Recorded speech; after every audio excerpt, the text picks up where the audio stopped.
Yeah, I'm coming. Good morning, YouTube.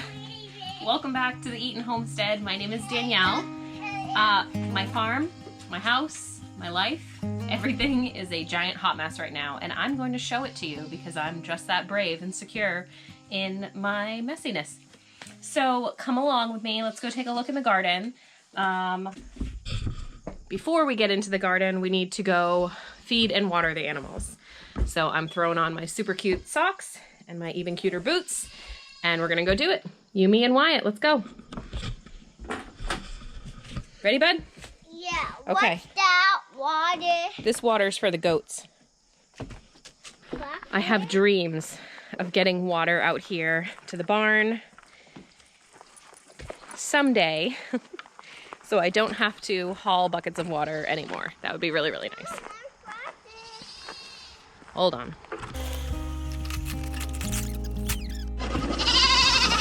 Good morning, girls. Good morning, goaties. Hi, babies. Good morning. Good morning. Hi. Hi, babies. Hi, my babies. What, buddy?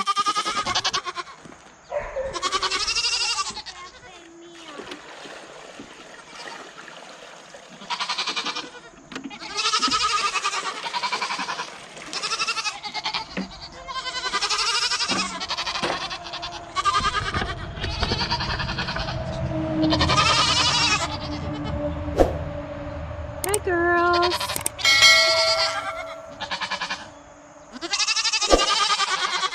Hi, Penny.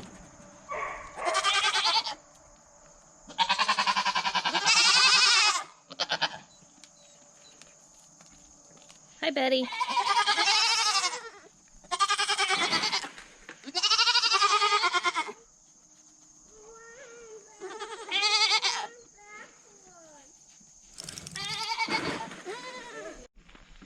Okay, let's go throw some food and make sure that the chickens have water too.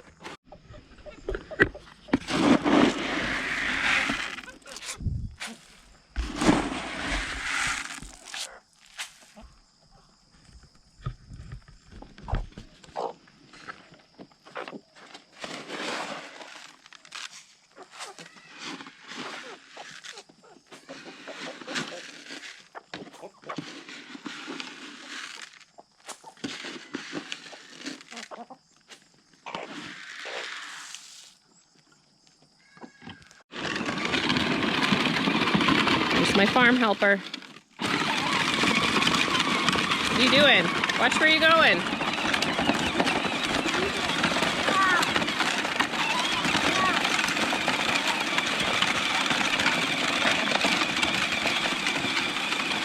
Okay, we gotta pick tomatoes. So this is my hot mess of a garden. I'm a hot mess all around, real life. A little backstory as to why my garden looks this horrible. Nate and I, my husband Nate and I, have been really, really busy this summer. We also invest in real estate, and we have been working on a project, an apartment building that we were planning on keeping, but the city that we purchased the building in, the city of Lewiston, Maine, told us that we are not actually able to make the building into a 3-unit. It's currently a really strange 2-unit. So that kind of messed up our plans as far as keeping it and renting it and adding to our rental portfolio. So we have finished up the property, we put it on the market, we accepted an offer. We're going through that process right now, getting ready to close on it and sell it to someone else that would probably make more sense to live in the building and rent out the other unit. All that being said, it kind of really screwed up my gardening season this year because this all happened really right during the height of gardening season. And because of that, we were really not home very much. Over there working as much as possible. We were there nights and weekends. The kids spent a lot of time with their grandparents, both my parents and Nate's parents. So I really did not have time to garden, and this is what happens. So as a result, we really didn't have time to be at home doing a lot of the homestead stuff. We still were able to raise all of our chicken this year for meat. So we raised about 50 meat birds, and those are all now put up in the freezer. But the garden really got neglected. But I still think it's a really interesting experiment, I guess. I'll be your guinea pig to see what happens when you plant a big whole garden and then you don't do anything to maintain it. I did not prune one tomato. They are all pretty much dead now. It's kind of a really sad looking garden, but it's an interesting experiment and a good reminder why not to do real estate projects in the beginning of the summer. So let's go ahead and take a look and I'll show you what's going on. What? Please drive it, fucking tip it over and backwards. Please to push up it, keep falling down. Okay, it's okay that it falls down. You don't have to worry about it. Can you please bring me my bucket back so that we can pick some tomatoes? I'm gonna drive it over here, over, park it right there. Okay, go ahead and do that. No, you do it. No, I can't drive it. I'm too big. Only you can do it. So this is the in-ground area of my garden. Again, we just like mowed to actually be able to get to it. All of the grass was super, super tall and full of weeds, and it still looks really, really horrible. But at least I can kind of get in here a little bit better now. This is all the corn that I planted. Again, tons of weeds just growing up through everything. I have a lot of space that I didn't use last year and that I didn't use again this year, so that's kind of sad. Hopefully someday I'll get this whole process down better and have more time to tend to my garden so that I can get greater yields out of it. However, these cabbages are looking pretty sad, but these 2 rows of tomatoes, even though I did nothing to help them, nothing to support them, look at how much food has still grown on here. So today I've already taken a few buckets of tomatoes out of here and put them up in the freezer, and I clearly still have a lot more to go. So today, Wyatt and I are going to pick all of these red tomatoes. I think I'll also pick all the stuff that's green and let it ripen just on the shelf in the window and rip these plants out because they're pretty clearly really, really dead. They succumbed to the blight from not being pruned or trellised up to give them better airflow. But again, really good lesson that even when you do nothing, plants want to grow. They want to grow, they want to put on their fruit, they want to create seeds, just in despite of you. I think that's pretty cool. So, bees, again, have not checked the bees at all. Hopefully they're doing okay. Seems like it. They're bearding a little bit there. It's going to be another warm one, I think. This grass is just like, what? Out of control. I had planted some pumpkins here. There's still a few that are trying to come through. This one actually looks pretty good. We'll see if it does anything. Oh no, squash bugs in here. We've got squash bugs everywhere. Little gray demons. Gotcha. Oh, look at all the babies. Lord. Yeah, buddy. Over on this side is where I had all of my squash, summer squash and watermelon. Looks like I've got one over there that's flowering. These ones look okay, but pretty much everything got taken over by the weeds, or it looks like they basically drowned and died of, again, some kind of a blight, because we had a ton of rain this season, and that's what happens when you don't do anything to help your plants. I've got a bunch of cherry tomatoes coming on.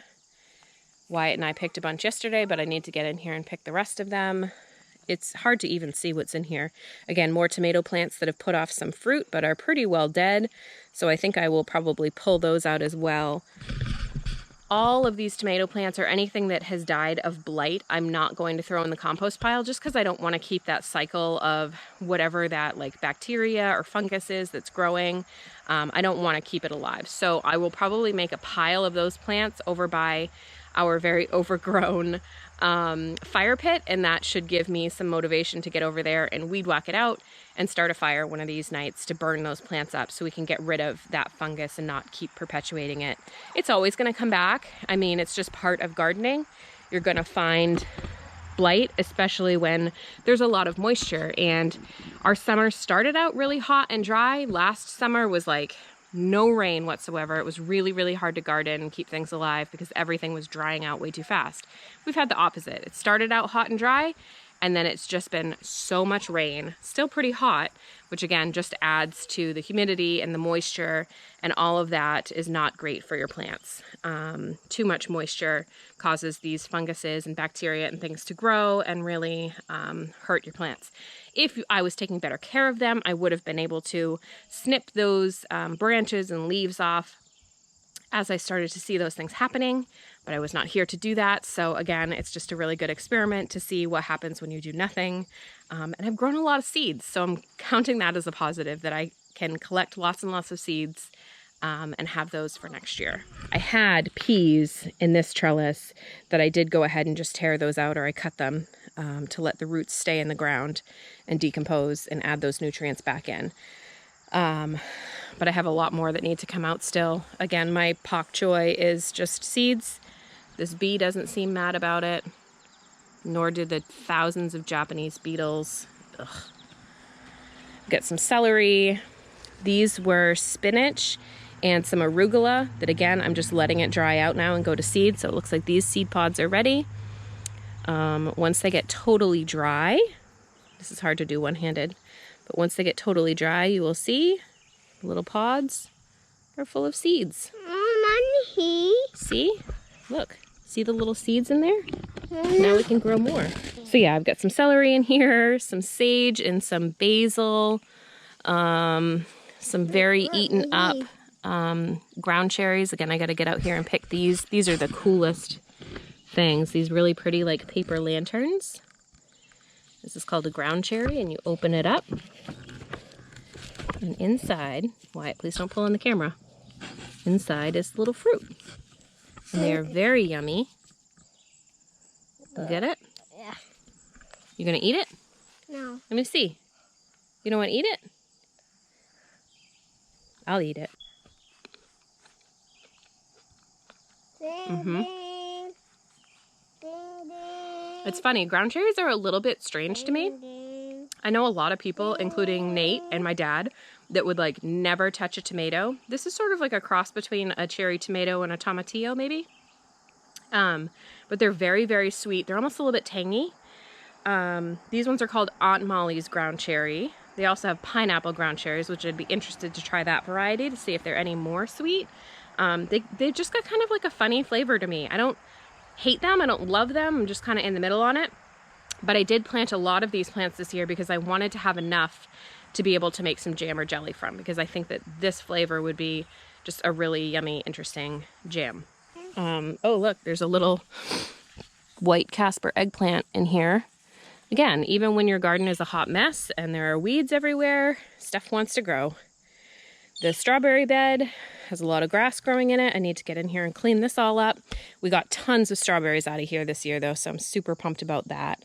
I'm pumped about them continuing to set off runners, and then maybe I can plant more strawberries elsewhere, because I never actually can bring any strawberries in the house. Everybody just comes out and eats them right off the plant, and there's no strawberry jam in our house.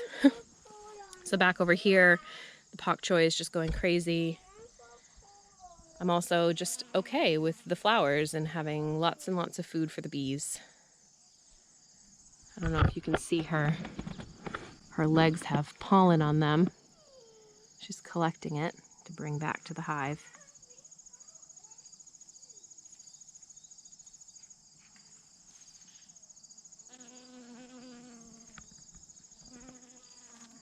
So fascinating to just sit and watch the bees. I love it. She's making some yummy honey. Oh. Okay, we gotta pick more red tomatoes. Hi, Ginger. Hi, Ginger. Our land is land that Nate's parents gave to us and we built. So we are right next door to his parents, which is great. And this is Ginger and Bandit are here. Our dogs like to go back and forth and visit one another. So they love to come down here. It's one of the reasons that I'm going to fence in this garden, is to keep all of the dogs out, because it's sort of like we have 4 or 5 depending on the day. And all of the dogs love to come in here, and the cat too, love to come in here and just like lay in the garden beds on top of my plants. So one of these days, we set the posts, one of these days we'll get the fencing up to keep all of our critters domesticated and wild out of the garden. This is my miserable failure of a garden bed. I do have some more of a garden bed. This is my miserable failure of a carrot bed. Just a few have sprouted up here. I do have some more seeds, and I think I have more time in my season to be able to get some. So I need to get those seeds in the ground as well. Again, super crazy looking cherry tomato. This one is a, oh look, is a tomatillo. I've never grown this before, so I was interested to see this. And yeah, it's got little paper lanterns, just like the ground cherries. So that's cool. Got some more eggplants. That one looks kind of gnarly. But the eggplant, I probably should move this rosemary that's in here because it's just getting totally crowded out. A bucket of randomness. Oh, look. I'm going to call it a frog habitat. Oh, he went and hid. Maybe I'll keep a bucket of water in my garden. That's kind of cool to see. Little frog living in there. Wyatt is crying in the background right now because he wants to hold the camera and I won't let him. So, sorry. So back here is where I started my asparagus bed. Again, a lot of weeds, very crazy, but you can see where the asparagus are, like doing okay. This was the first year, so I'm really just trying to get some things established. But I need to get this all cleaned up so that the asparagus can just be. This all back here is potatoes. So all of these plants are pretty well dead. It's okay, the potatoes are under the ground. I just need to get them dug up, which this is gonna be a big, big job. Amelia has a friend coming over tomorrow. I'm hoping I can turn it into a game of buried treasure and they'll help me. Let's hope. Lots and lots of random stuff. I had radishes in here. These are all going to seed. So these are the radish flowers and the radish seeds. I just stuck in lots of oregano everywhere. I never realized that oregano flowers were so pretty. Love that. Also got some like random little kohlrabi plants. I don't know. I just stuck things everywhere. Kind of my jam. So over this way, I had some cabbages, some Brussels sprouts, which I got to figure out. I did not do well with Brussels sprouts last year, and I would like these to do okay. So I need to get in here and tend to these a little bit. I think they probably need some pest management before the aphids and stuff take over. Ugh. Those were broccoli. Everything just kind of went to seed. Oh my God, toddlers. So yeah, I've got some okay looking heads of cabbage in here, so that's kind of cool. These tomatoes are pretty well, again, decimated by the blight, but there are some fruit on it, so I'll probably pick all the green stuff and just let it ripen inside. It's not as good as letting it ripen on the vine, but I've got what I got, you know? These might be Barry's crazy cherry. That's a surprise. I didn't think I planted those here. Anyway, these dill plants I did not plant. These volunteered in here, which is super cool. And then this is a mess of green beans. I did already pick and can 12 quarts of green beans from in here, but I think I've got a little bit more left.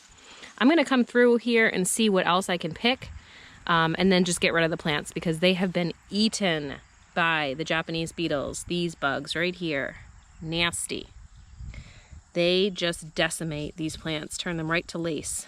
So, yep, super not cool. But I did already get 12 quarts, or 12 pints of green beans. I bought 2 pounds from the farmer's market on Friday, so I've got some more canning to do today. I'll just see what else I can get off of here. Again, my peas are all pretty well dead, but I was letting everything dry up so that I could collect the seeds and have more for next year. This chamomile did really, really well for me. It looks like it's pretty much done now. But my peppers in here, I've never grown any peppers, and I'm pretty pumped to see some. I've gotten a few. You're broken? It's okay. It's okay, buddy. Again, tomato plants in the back, pretty well dead. I've been surprised not to see any hornworms yet, but I think it's because my plants are so sick and gross that they're just not really that interested.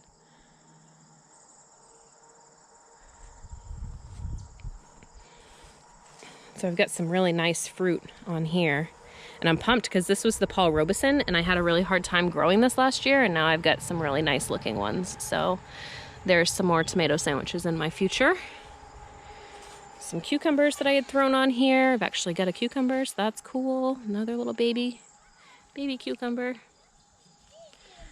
Some rosemary and some mint. It's getting a little bit of blight as well, so I should probably get in here and trim this up and clean it up a little bit. But mint is just, oh, that smells so good. I wish you could smell that. Yum.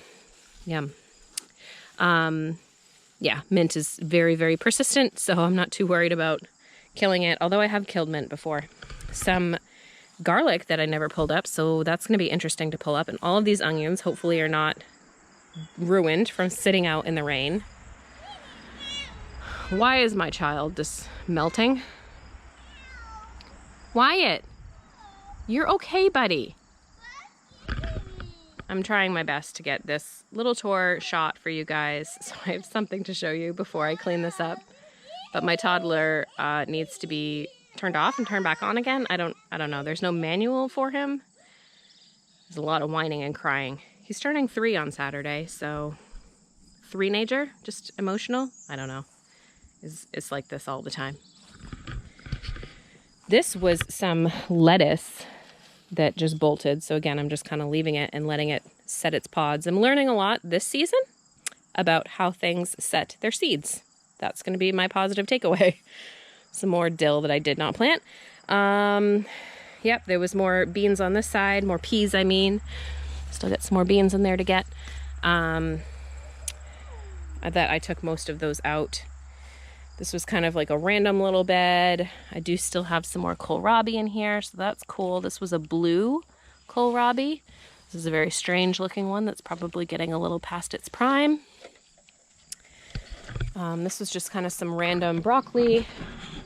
I got 1 head of cauliflower, but then it was pretty bug damaged, so I ended up just feeding it to the chickens. And I got no broccoli, once again. All of my broccoli put on these really big, beautiful plants, and then they just went straight to seeds. So I really should try to do broccoli in the fall. We'll see if I can get around to it with how far behind I am on everything now from just being really tied up with this real estate project. Again, some more Brussels sprouts and cabbages. I need to get out here and get those and get something done with them. This, I think this is dinosaur kale. It's technically a cabbage, but it acts kind of more like kale, so could do something with that. But I have so much kale, I don't even know what to do with it all. There's some more kohlrabis going back there. Again, tomatoes that have just completely flopped over because I didn't do anything to tie them to the trellis. They're kind of just going everywhere. Cosmos that just kind of reseeded from last year. Those are very pretty. Seems that the Japanese beetles like those as well, though, so that's too bad. And then I had planted some squash on here. This is a giant weed. I planted some different winter squash varieties. They don't climb, but they can sort of be trained up the trellis. And I just noticed this yesterday. I was like, oh, sweet! Had no idea that was there. I think that this is a spaghetti squash.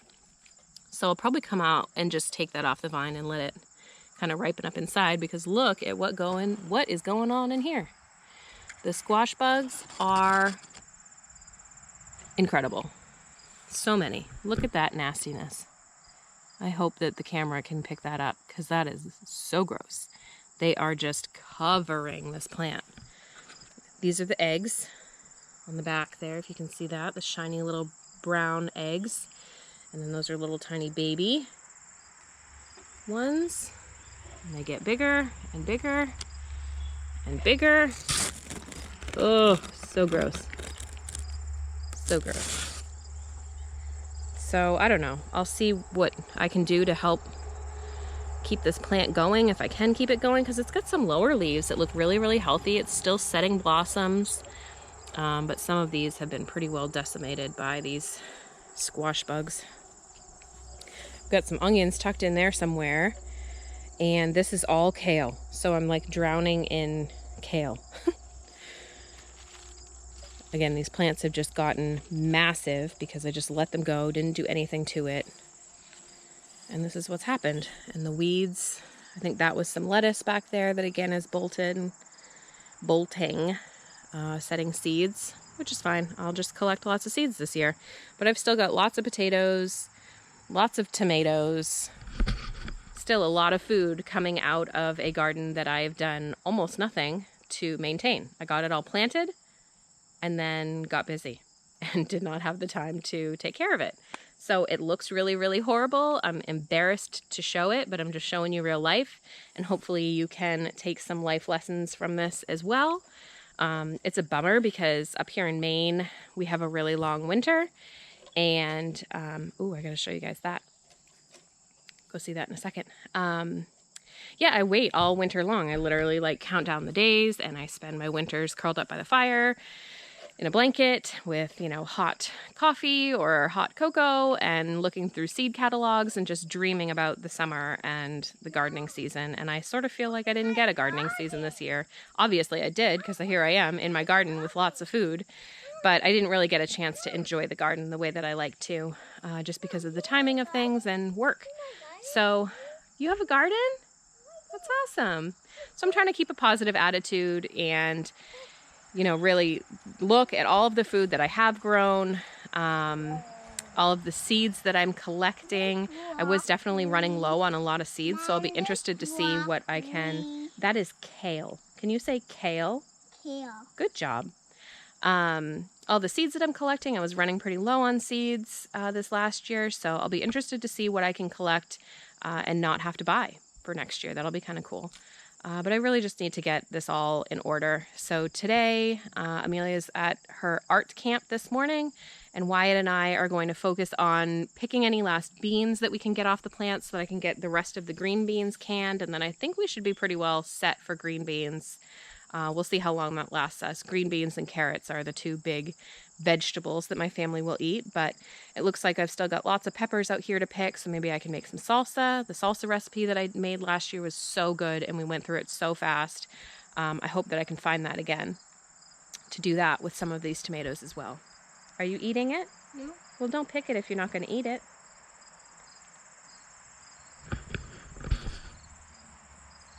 Is it good? Yeah? Yummy kale? Oh, you're going to grow so strong like Popeye. You're going to be strong like Daddy. You don't like it? It's okay. You don't have to like it. Jump on the ground. All right. Can you come say bye on my video with me? Bye. Bye. Thank you guys for hanging out with us today. If you could, please hit that like and subscribe button. It really helps us to grow our channel. We will see you on the next video. Bye.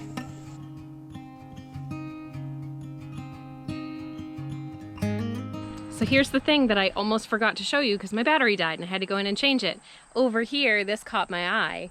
This is a tomato plant growing out of a tote that I had just been throwing like extra dirt when I had all my seed starting stuff going on, my empty greenhouse.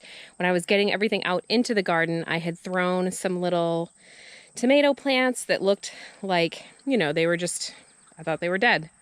Clearly they're not dead. And it's setting fruit. So that's hilarious. Again, plants want to grow with or without you. This is a little bit of what that blight looks like when it first starts. It's yellowing and spotting. So this has got a little bit going on, but this is honestly the healthiest looking plant because it had to fight to survive in a bucket of dirt. There was also a pepper plant in here, and I don't know what this is.